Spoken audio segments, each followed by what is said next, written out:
All right, man. Let's talk about Stephen A. Smith and Jalen Brunson. Let's get into it, man. Because this is the thing about the Pistons more so than the Cavs or anybody else. BJ Bickerstaff comes on the show, First Take, whenever, when the offseason arrives and all that stuff.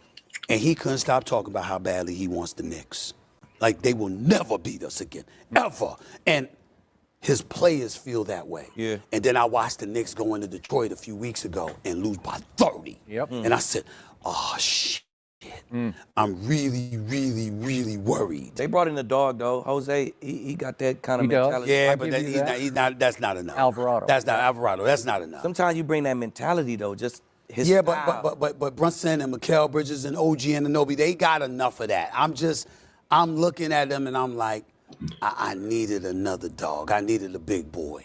Somebody on the front line. Yeah. Because the combination of Duran and Stewart for Detroit. Yeah. They some monsters when they came out of nowhere. With Stephen A. So, I agree. A lot of people in Detroit feel the same way as far as Detroit needed another piece. But I kind of agree with what he's saying. I do. But as far as the Knicks, most people feel like the Knicks got enough. Just think about the Mikal Bridges ain't no slouch. OG Anunoby, he make a great Piston. He ain't a slouch. Jalen Brunson. Cat, you got 4 guys there. You got Mitchell Robinson coming off the bench, McBride, Josh Hart. They should have enough. Theoretically, it really, on paper, should be no match for the Pistons when you go player for player. When you go player for player, but guess what? We can't go player for player. Let me say that. We can't go player for player because it's a team. So you could have 5, superstar players in history. You can have 5 superstar players in history, and they could be horrible together on the court because they still have to mesh. They games have to mesh. People have to sacrifice. People have to bend. Somebody have to be willing to lead the pack. Somebody got to be willing to take a smaller role. Why did you think the Miami Heat ended up working so well? They all conformed to LeBron. Chris Bosh was willing to sacrifice his all-star numbers for LeBron. D Wade was able to sacrifice his finals MVP and his status as Wade County to LeBron James.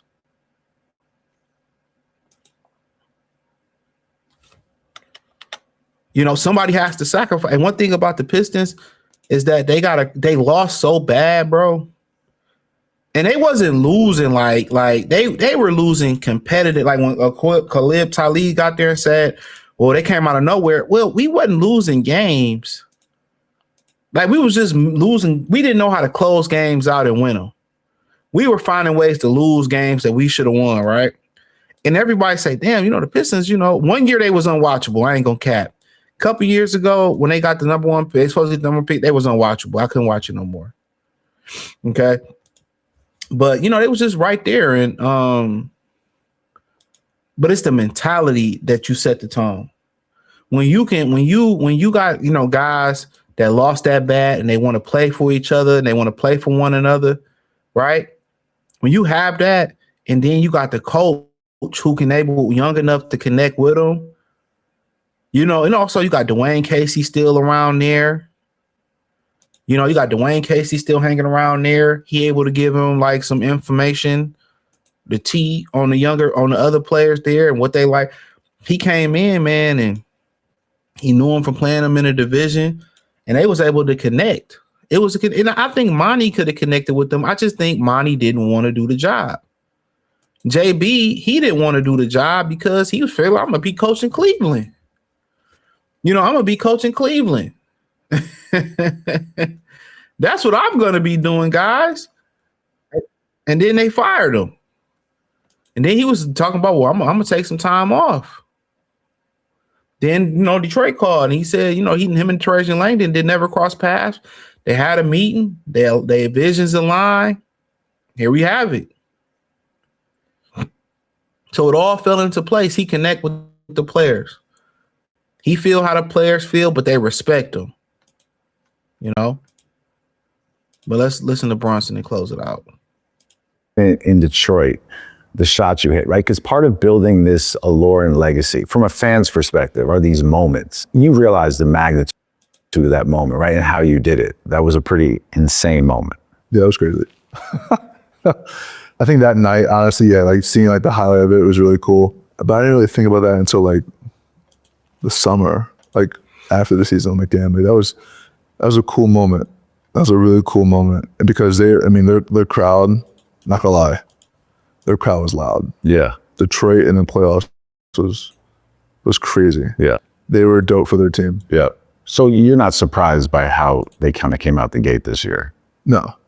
You saw that? Oh, yeah.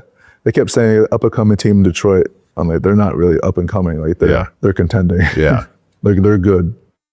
And what do you think makes Cade so special? I think the way he leads that team, because he's not like It's not loud. Not loud. No. He's not sitting there like pounding his chest like in front of the crowd. Like he's a guy, he gets the job done, right? He gets his teammates involved. He does everything that you ask of him, and then he goes home. Yeah. Like, and I feel like from afar, I see like it feels like he works really hard on his game. Yeah. So I mean, I respect that, and you just never know with a guy like that. A guy who's quiet, those are the ones you worry about. And so I mean, he's been phenomenal. You guys have similar demeanors. I would say so. Yeah. He's an older soul too. I've spent some time with him. Yeah. Yeah, I agree. I didn't know it was Derek Jeter when I first watched it. So shout out to Derek Jeter, local legend, right? Kalamazoo. But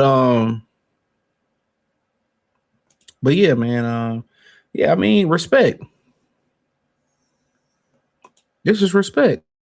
This is respect. You know, they respect each other, and it's like, damn.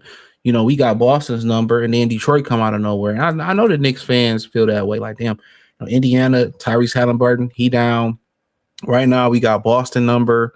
You know, this will be a clear space. And then you got Detroit to come out of nowhere, you know, and really challenge them for the throne. Because this year should really be a waltz for them.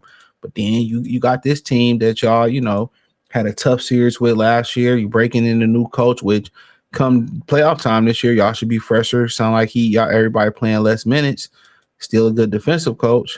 And now you run into this freight train, but it's respect. I do think it's similar demeanors between Brunson and Cade Cunningham. I kind of can see that. You know, kind of, you know, chill guys. You know, two different games though. You know, Brunson is a 2-guard playing the 1. I don't care what nobody say. Y'all be wanting to categorize 2 guards. I don't care if they say they point guards. Point guard is a floor general. There's this Stockton, you know, Kid, Oscar Robertson. You know, I throw LeBron in there. People get mad at LeBron as a point guard at you know, in my opinion. You know, Magic, Isaiah, those are point guards.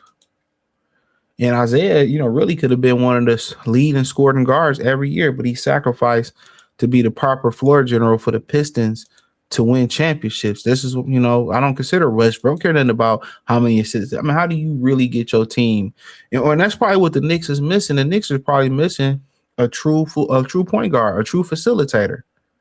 This guy's a point guard playing, you know, a shooting guard playing point guard. That's probably what they're missing. A true facilitator.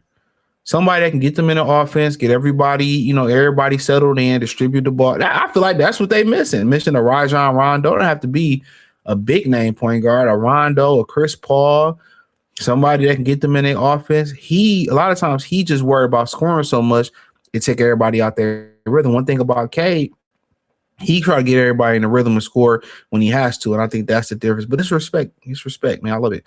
But hey, thumbs up the video. The bridge is crazy. You know, king of New York baseball, Derek Jeter for a long time. Also, you know, local guy, Kalamazoo, Derek Jeter. So the middle area, close to Detroit, you know, close to New York. Hit the link in the description. Check out Detroit Pistons Talk playlist. Thumbs up the video, share the video, subscribe to the channel. Appreciate the love and support. Let me know what the girls and guys think in the comment section. The link tree is the first link in the description. You can follow me everywhere there. Peace.